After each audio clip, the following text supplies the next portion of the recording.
We're live.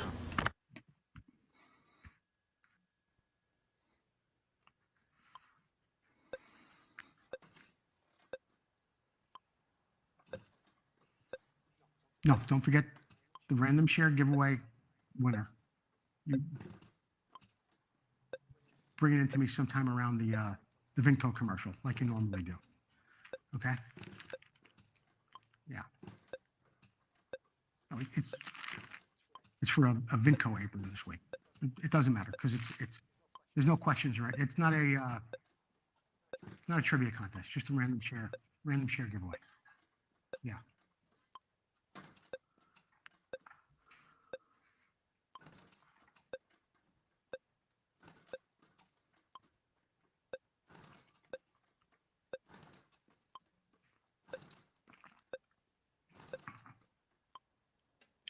Don't forget the Dick Mann Memorial is this weekend too. It's Saturday between 11 and 4.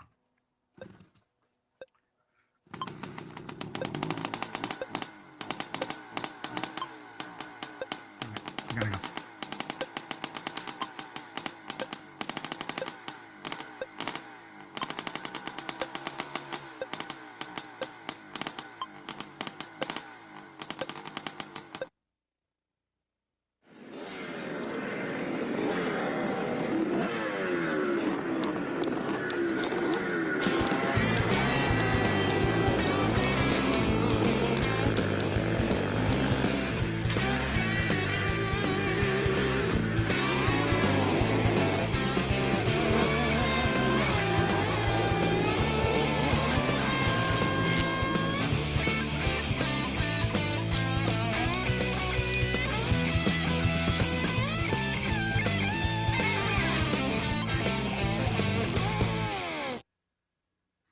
Good evening, everyone. You're watching Vintage Motocross Q&A, and I'm your host, Joe Abadi. Thank you, Jordan, Chelsea, and Susie for helping me put the show together tonight. And thank you, the viewers at home who join us every week to watch the show. Let's get down to the starting line, and I'll tell you a little bit more about what you're going to see tonight. The starting line is, of course, brought to you by Motion Pro. For all your specialized tools, cables, and controls, don't forget to visit Motion Pro online. And the next time, try this segment. This week, we've got a little bit of a rerun for you, but it's a great tip, and I'm looking forward to bringing it to you again. In the Moto Showcase, we've got a 1974 Yamaha MX100 that was sent into us, an original bike. You're going to really like this. Here's the problem. We've got several questions that have been sent in. A few of them involve paint, and I've got some great tips for you there. What's it worth? A 1970 Mako 125, recently sold on eBay. We're going to be showing it to you in just a minute. Just how I see it, Triumph has entered the motocross market. I'll tell you what I think about that. Don't forget to keep sharing the show, whether you're on Facebook or you're on YouTube. If you're on YouTube, please comment Motion Pro. We're going to have a random share giveaway winner later on in the show. Tonight's gift is a Vinco shop apron. Really nice shop apron, compliments of Vinco, one of our longtime sponsors. So don't forget, keep sharing the show, whether you're on Facebook or you're on YouTube. And don't forget to subscribe to our YouTube channel. Okay, you'll get a little alert. It tells you when we're live on Facebook or live on YouTube. And you can enjoy the show from your big screen TV while you comment from your phone, because that's the way the experts are watching the show. Just like that, from their phone, on their couch. Hey, look, you've been sending in some really great comments, a lot of questions, and of course, bikes for the Moto Showcase. But don't stop. Keep sending them in. Get a hold of me on Facebook through my inbox on my personal page, or go over to the Vintage Motocross Q&A page and send me a message, and I'll tell you where you can email pictures of your bikes and information about it. And we'd love to feature your bikes here on the show, just like we've been doing every week for quite some time now. So keep up the good work. It's a big part of the show, and I really enjoy when you send in your questions and comments. As always, I want to thank the sponsors: Vinco, Motion Pro, Racer X, Preston Petty Products, Golan Industries, Sunrise Vapor Blasting, Northwest Mako CZ, and of course, my friend Tom McAllister at Full Circle Racing Limited. Here's the next time try this tip I was talking about. We've shown this before, but I think it's a really good tip. You're going to enjoy it. Jordan, Roll it. In this week's Next Time Try This segment, which is brought to you by Vinco, I want to talk to you a little bit about transfer screws and what they are, how they can help you mount a number plate like this. Two bikes that come to mind are various years of the CZ and the 74 Yamaha YZ250A and 360A. When you go to mount those number plates on the sides of those bikes, there really isn't a way for you to tell exactly where the screws go if you're drilling a new plate like this one. I'm going to show you in just a minute what I do and how you get it right every time with accuracy. To begin with, what I did was I found two 6mm screws that were just like this, and I proceeded to put them in a vise, and with a hacksaw, I cut the heads off so they looked like this. After that, I took them and I made a real sharp point on it with my grinder. You could even go on to make them sharper by using either a file or sandpaper, but the sharper you make them, the better this little project is going to work for you. Also, a little tip for you is when you go to your grinder and you want to make a point on these things, what I did was I took two little nuts like this and I locked them together with two wrenches. Then I was able to hold it with a vice grip as I was able to carefully go around the grinder and put a point on it just like that. Now you've got the screws in place and you've got a nice pointy front on it just like that. Screw them in as far as you need to. You don't want them sticking out too much, just enough for your point. And right now, you can take your number plate and you could put it wherever you like. So if you want it a little higher or a little more to the back, wherever you might want it, you now have the ability to place it where you need it, and you'll know exactly where the holes need to go. And with a good push on it, you don't need to hit it with a hammer or anything. With a good push on it, where the points are for your screws, when you turn that plate over, there's one right here, and there's one right here. You can now go drill your plate, and you're going to have confidence that the holes are going to be right where you need them.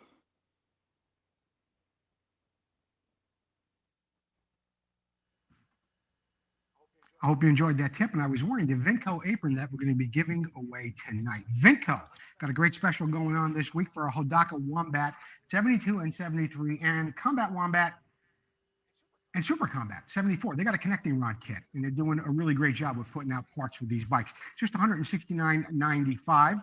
Vinco has the all-new heavy-duty connecting rod kit for your 70s Hodaka 125 machines. The kits are manufactured of heavy-duty forged steel. They're made with modern materials, manufacturing techniques to ensure as good or better fitment than OEM. It comes with a heavy-duty forged steel connecting rod, a crank pin, a big end bearing, the wrist pin bearing, everything you need to put that rod back in your Hodaka, get it back on the trail or track. Just $169.95 this week at Vinco. Vinco, keep the ride going. The Moto Showcase tonight is, of course, brought to you by Preston Petty Products. I'll be telling you a little bit more about something we have from Preston Petty a little bit later in the show. In fact, it'll probably be right after this segment. But right now, we've got a bike that was sent in to us by Kent Hughes of Davenport, Iowa. It's a 1974 MX 100 Yamaha, and it's original. Now, the MX 100 was produced from 1974 to 1980. Then they didn't make it for a couple of years. They went back to making it in 1983 again. The bike also featured a 5-speed gearbox, and it had the Yamalube, where you don't have to mix the gas.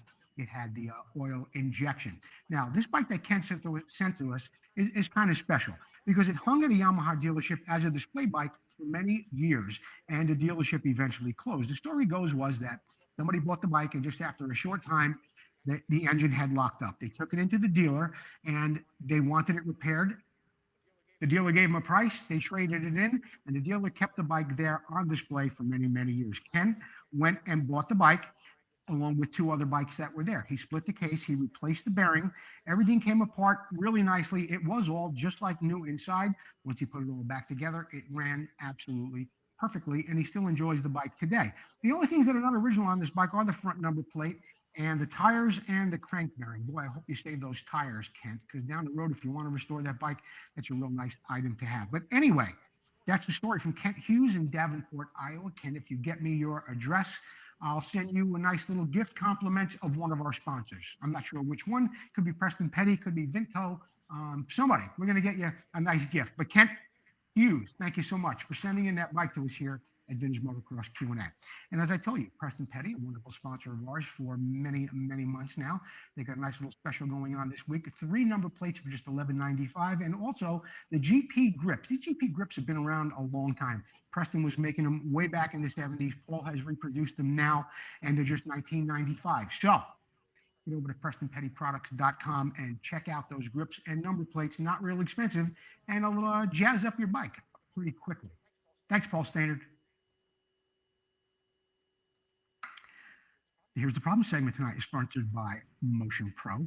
And we've got some great questions that have come in from some of our viewers from last week. Jordan, let's get down to the first one. Mark Howard, can you tell me what the black is like on the YZ and MX frames of 1974? I'm not sure if they're satin black, gloss black, and I'm getting kind of conflicting reports. Joe, can you discuss that on the show? Yeah, I can, Mark. And in the first picture you can see here on this Yamaha, which I restored, look at the clutch cover, look at the frame. The clutch cover is a satin black. The frame is a semi-gloss, okay? It's not a real shiny gloss. It certainly isn't flat or satin. But the frames at that time, the quality of the paint was pretty good, but they were not as shiny as some people may think, and they're not as shiny as what you might see today on some of your bikes that are being powder coated or sometimes done with a 2-stage paint with a clear coat over the base coat. So what you want to use is a semi-gloss on the frame, okay? And here's a good picture of something that I picked up just from a Rust-Oleum ad. You could see the difference between the real shiny, the high gloss all the way to the right, the semi-gloss, and of course the flat. You don't want to use the flat. You want to use semi-gloss on the frame. That's going to look really correct on the bike. Also, if you are considering powder coating, tell your powder coater that you want an 80% gloss on powder coat. And this isn't only for Mark's question, anybody else that may be watching the show. If you are going to powder coat your frame and you don't want it too shiny, they can control that in the oven or with the powder that they use. So ask for an 80% gloss and you'll get something that looks a little more authentic than some of your high gloss restorations that you might see today. Thanks for the question, Mark. What do we got up next, Jordan? Dan Schmidt, I'm thinking of replacing a carburetor on my 1974 Honda CR250. I want to replace it with a Mikuni. Can you suggest anything as far as jets and the size of the carburetor? I can. What you want to get from Mikuni is a VM36 carburetor. And as far as the jets go, I've got a list here of a basic jetting line that you would use if you're at sea level. Now, I don't really know where you are, but if you're at sea level, you want to use a Q4 on the spray, a 6F5 on the needle, 35 on the pilot, and so on and so forth. You can see it all here on the list. If you're not getting this list or you don't have time to write it down right now, just email me, send me a message. I'll send you the list. And that goes for anybody else, of course, watching the show as well. But you want a VM 36 millimeter Mikuni carb. Here's why I suggest this too. You won't have to change your intake, and you won't have to change your air boot on a 74 CR250 Honda. Okay, so you can go with the 36 on that. I want to give you another tip here. Even though I'm telling you to buy these jets, or you may tell the person that you're buying the carburetor from, like a Sudco or somebody like that, you may tell them what you want as far as the baseline goes on the jets. I would advise, though, that you buy extra pilots and extra mains. Go one leaner and one richer on each one while you're there. This way, you get everything you need when your supplier, whoever that might be, gets you your carburetors. In fact, you know, Northwest Mako CZ was selling Mikuni carburetors for a while. I don't know if they have them in 36, but you might want to check out Alan Brown and Northwest Mako CZ. But wherever you buy your carburetor from, that's your baseline for jetting if you're just about at sea level. And don't forget, buy some extra jets. Thanks for the question, Dan. I hope that helped. Jay Hall, my good friend Jay Hall, does a beautiful job in some restorations. Boy, Joe, the show has come a long way since you started. You and Jordan should be proud. We are, Jay, and thank you and everybody else for watching the show. We've come a long way. Now, Jay says he has a tips. He's been using a product from a spray can that gives him incredible results, the best results he's ever seen, providing that the frame or the parts are sandblasted or glass bead blasted ahead of time. It's called Spray Max. I use it on frames, engines, and hubs. And Jay sent me a couple of pictures of this product. It's right here. You can see it in a can, and there it is. And it does come in with a coat on it too. So whether you're getting a gloss black or a semi-gloss or a satin finish, like we were just talking about in the previous question, you can get it in these cans, and it comes with a code on there. And Jay said he's getting absolutely unbelievable results with this stuff. In fact, he sent me a picture of the bike that he used it on, and we're going to be featuring it on the show here next week. So you guys want to look for Spray Max. Spray Max. You should be able to get that at your auto body supply houses. You can look for it online too, but I would rather go down and buy it from my local auto body supply place. So I think there's a picture of There's Jay's bike right there. The frame and the engine. I've got some close-ups of it too. I had to put Kent Hughes's bike on this week, but I'm going to have Jay's bike on, Jay Hall's bike on next week. This Honda right here. Jay, thanks for the tip, and great job on all the work you're doing on these Hondas. Hi, I'm Warren Reed. You're watching Vintage Motocross Q&A. We'll be right back.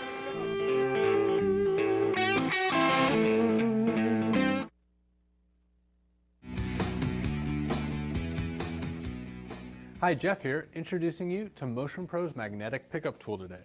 Now, we've all had that bad experience where we drop a loose part or fastener into a hard to reach place like a skid plate or belly pan. Well, this is the right tool for the job that will retrieve that stubborn part and get you back to working on your ride. As for the features of the magnetic pickup tool, first you have this billet aluminum handle. There's a low profile magnetic tip that's extremely strong and in fact will even pick up a Motion Pro T handle. This flexible shaft can get into hard to reach places and with its protective coating won't damage the finish on your motorcycle. The magnetic pickup tool is affordably priced at $14.99 and is available from your favorite power sports dealer nationwide. So avoid future frustration and pick one up for yourself today.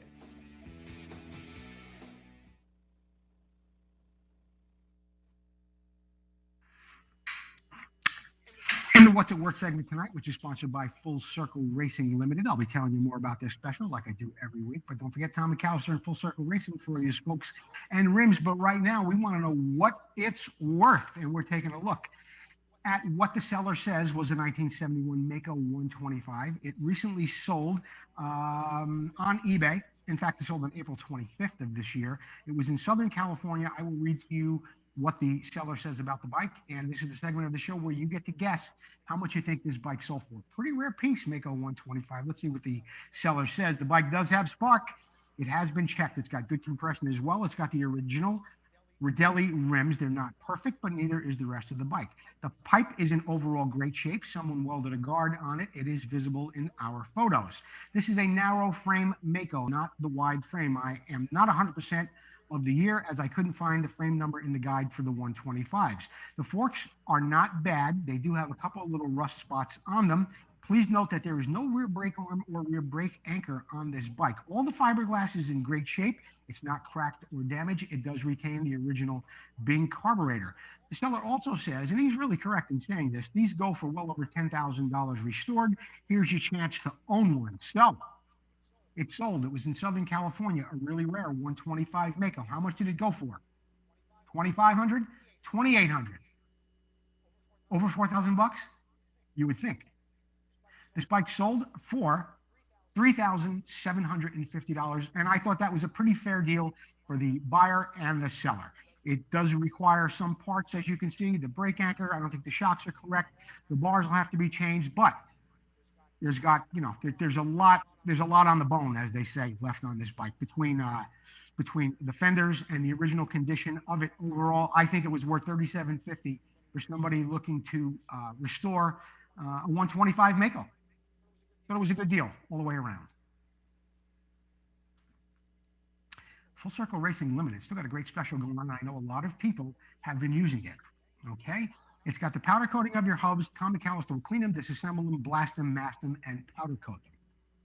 He'll do a great job. He'll put it in either gloss black or a satin finish if you prefer. If you want a custom color, it's just $20 more. And for just $10 more, he'll do the brake plate as well. Be sure to get a hold of Tom McAllister at Full Circle Racing Limited for your spokes, lacing, truing, and vintage and modern needs. Get a hold of Tom McAllister, Full Circle Racing Limited. Thanks, Tom.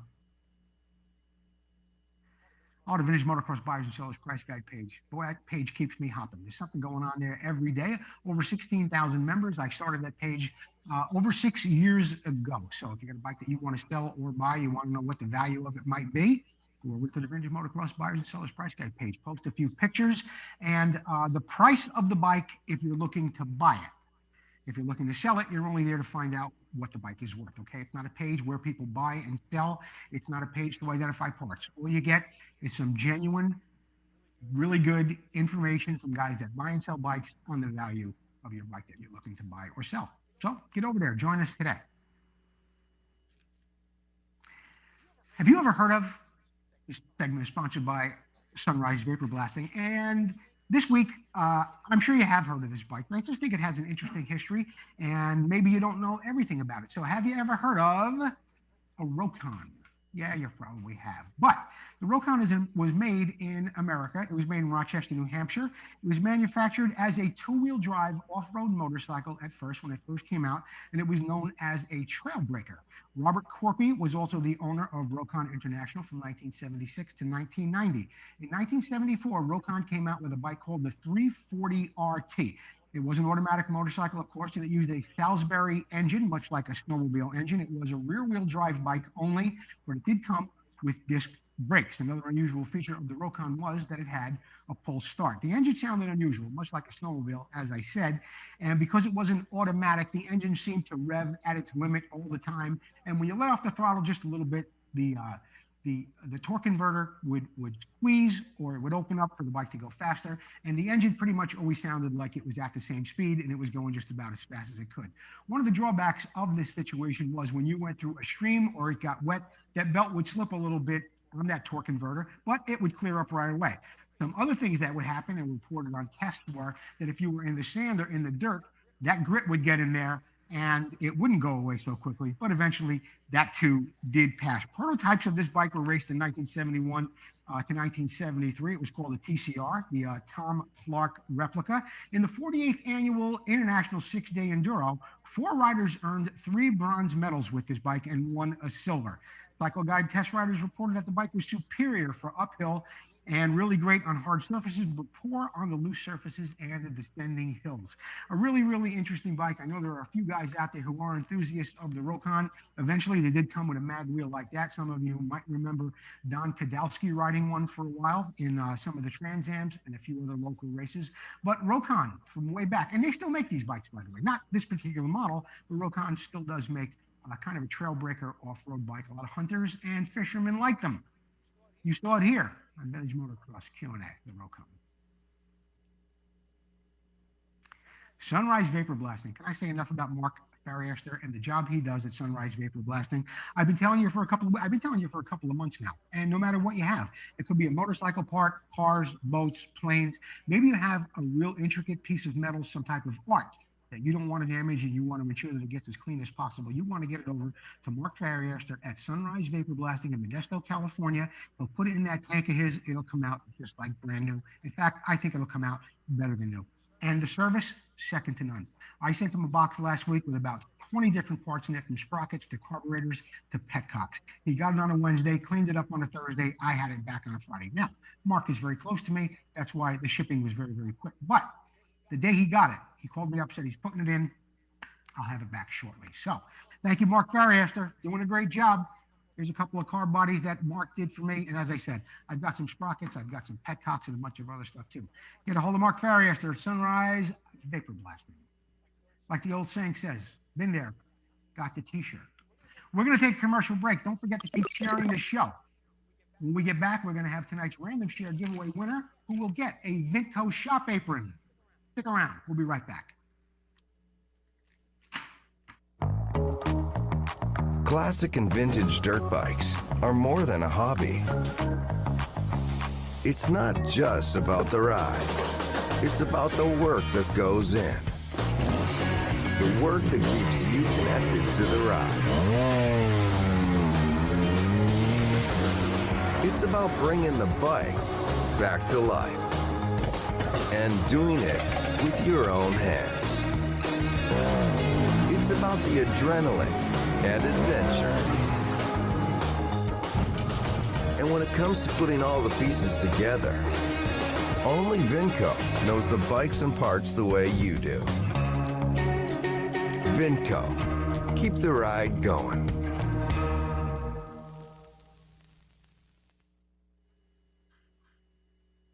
Always a lot of great stuff coming out of Vinco factory. So many really cool stuff. Jordan, are we doing the random share giveaway winner? Yeah? Okay. The random share giveaway winner is Glenn Buckles. Glenn Buckles, if you're still watching the show, inbox me your address. You have won a Vinco shop apron. These are really, really great. Your wife's going to love it. It's going to keep your shirts and your pants clean. Glenn Buckles, you're the winner of tonight's random share giveaway. Okay, Jordan, what do we got up next? Just how I see it. News broke yesterday that Triumph Motorcycles, yes, that Triumph, is now getting into the enduro and motocross business. The cynics soon began on Facebook, YouTube, social media. They were all over the place with comments like, will this be another BMW or Cannondale debacle?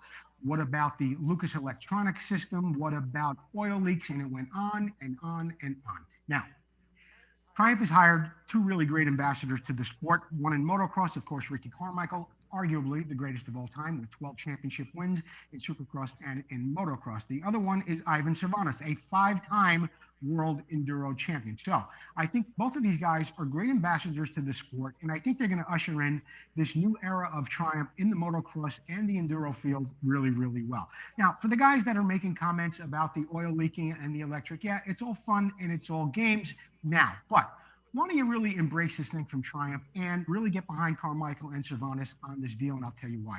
You know, it wasn't long ago where you only had 4 bikes on the line and they all looked the same. You had Yamaha, Honda, Suzuki, and Kawasaki. Everyone was really impressed, and it was so refreshing to see Husqvarna get out there after a while that everybody embraced that. KTM always had a motocross bike. They were involved in Supercross before that, but KTM was another one that got back into the mix a little bit bigger, especially after Roger DeCosta went to KTM. Another one was Gas Gas. Gas Gas doing pretty good this year with Barsha on board. So before you get out there and say, oh, Carmichael is no Roger DeCosta, what's he going to do for Triumph? Let's just embrace it. Let's sit back, take a breath, and really be happy that there's a new mark on the line and something a little bit more interesting to look at when we go watch motocross races or supercross races, okay? And don't forget, more bikes in the dealership, puts more people to work. It's good for the economy. And I just think it's wonderful to see an old mark like Triumph back in the mix in motocross, supercross, and enduro. And that's just how I see it.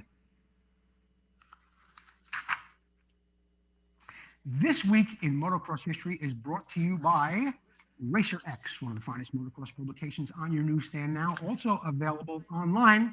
Don't forget to see our ad in the back of Racer X. 1972, Bad Brad wins in Tahoe, and I'm not talking about on a slot machine. I'm talking about on the track. An AMA 250-500 National was held at Tahoe Recreation Park in California as part of the first AMA Pro Motocross Championship. The 250 class saw Gary Jones and Jimmy Weinert go 1 and 2, with CZ rider Rocket Rex Staten taking the third. In the 500 class, Kawasaki factory rider Bad Brad Lackey took the win over Mako rider Gary Chaplin and CZ rider Robert Brown from Utah, way back in 1972, first year of the Nationals, and Brad was out there, took a first at Tahoe. 1978, Too Tall and the Hurricane at Cycle Park USA in St. Peters, Missouri. In 1978, Mr. Pibb AMA 250-500 National took place, and Yamaha was once again dominant in what may be probably their best year on the national circuit for that brand. Bob Hanna won the 250 class, and Mike Bell took the 500cc class. That was the first time he had won, and he was just a teenager at that time, Mike Bell. Honda's Tommy Croft and Suzuki's Darrell Schultz followed Bell in the results, while Hanna led Husqvarna's Chuck Stunn and Honda's Jimmy Ellis. 1978, that was a great year for Yamaha. 1988, Glover's last stand in LA. This is the happiest I can remember being in my whole life, exclaimed Brock Glover. He said that after winning the AMA Supercross Series ending Los Angeles Coliseum Super Bowl of motocross. For Glover, it was the last Supercross race of his career, as he would move to Europe one season later and ride a KTM for 1989 before retiring. The win gave the 6-time AMA National Motocross Champion one of those stats that only a couple of people actually have. He, along with Ryan Villapoto, is one of only 2 riders to ever have won their last Supercross race that they entered. Just Glover and Villapoto, the last to win the last Supercross they entered. And that was it for the Golden Boy in 1988. One more year, KTM 89, then he retired. And that's what happened in motocross history this week in 72, 78, and 88. Let's get down to the announcements. The announcements, of course, are sponsored by Golan Industries. You've been hearing me talk about this filter for a couple of months now, and with good reason. I love to tout it because it's such a great little product. They come in blue, orange, and red, and silver like this. It is made of billet aluminum.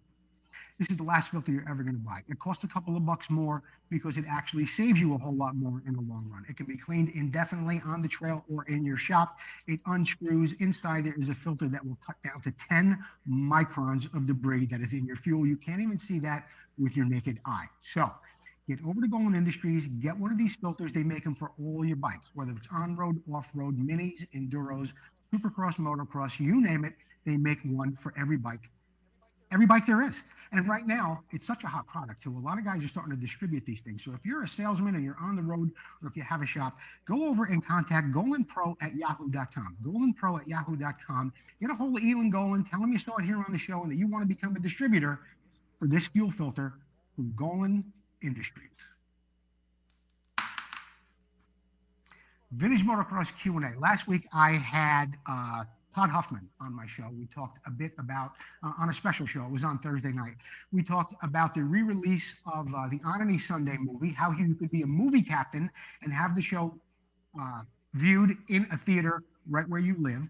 And we also talked about the Carlsbad Monument. So if you want to know more about the Carlsbad Monument, On Any Sunday, the digitally remastered re-release of it, go over to Vintage Motocross Radio, listen to my interview with Todd Huffman. You'll learn more about that. Now, this week, I've got the Duncan Dutchman. Rick Smith is going to be on my show at a special time, but not a special day. It will be on Sunday, but it'll be at 1 o'clock in the afternoon, not 11 o'clock in the morning. I'll have Rick Smith on there. We'll be talking about his career in the NBA briefly, but I do want to get into talking about his amazing motorcycle collection, why he enjoys vintage motocross, cross country, how long he's been doing it, and I know he's got quite a car collection as well. So please join me and Rick Smith this Sunday, 1 p.m. at Vintage Motocross Radio. Oh, and by the way, I have been talking to, I've got an email in to Mark Barnett. I'm waiting to hear back from Mark Barnett. I think we're going to have him on the show in the not too distant future. Now, speaking of the not too distant future, it's never too early to get ready for the Scott Burnworth SoCal MX Fall Classic. That's coming up October 16th. It's at Glen Helen Raceway. There's an event there that just can't be beat. There's a class for just about every bike, and it is the second annual running of the Marty Smith Memorial Cup. So get down there to Glen Helen, October 16th. See Scott Burnworth and get involved in the SoCal Vintage MX Classic. If you're watching this show, you're probably leaving tomorrow to get to Ohio for the AMA Vintage Motorcycle Days. Acres and acres of people with nothing but parts and motorcycles to sell and trade. It's like nothing you've ever seen. That's this weekend, July 23rd through the 25th at Mid-Ohio on the sports car course in Lexington, Ohio. You might be watching this from there right now. It's crazy out there. If you've never done this, make a plan to go next year. It's really, really a great time. Pacific Northwest Vintage Motocross. They've got an event coming up on July 31st and August 1st. On the Saturday event, July 31st, that is put on by the Pacific Northwest Vintage Motocross Riders. And on Sunday, it's an ARMA event. So that happens in Ward Creek in Raymond, Washington. ARMA event on Sunday, Pacific Northwest Vintage Motocross on Saturday. Getting closer, 3-day event coming up in beautiful southern New Jersey, the Field of Dreams, teaming up with ARMA and American Motocross Racing. They got an open practice on Friday. Saturday, there's all types of racing going on for every class, from the minis to the old bikes to modern bikes. On Sunday, there's a big GP on Sunday morning, followed by an open practice all Sunday afternoon. I know there's going to be vendors, there's going to be a barbecue, there'll be a place to trade and sell. There'll be a lot of people there. It's a great time to be in southern New Jersey, October 15th, 16th, and 17th. Make your plans now to be in the beautiful Garden State. The finish line is sponsored by Northwest Mako CZ. I'll be telling you what's happening in the finish line for just a second. But right now, I want to tell you about a great little special that Alan Brown has going on at Northwest Mako CZ. It's for your CZ250, and it is an electronic ignition system, just $469. This will take your CZ into the most reliable bike that you'll ever ride. CZ Electronic Ignitions bring modern technology to your vintage bike. The ignition systems have been built in-house forever. That's the way Allen Brown does it.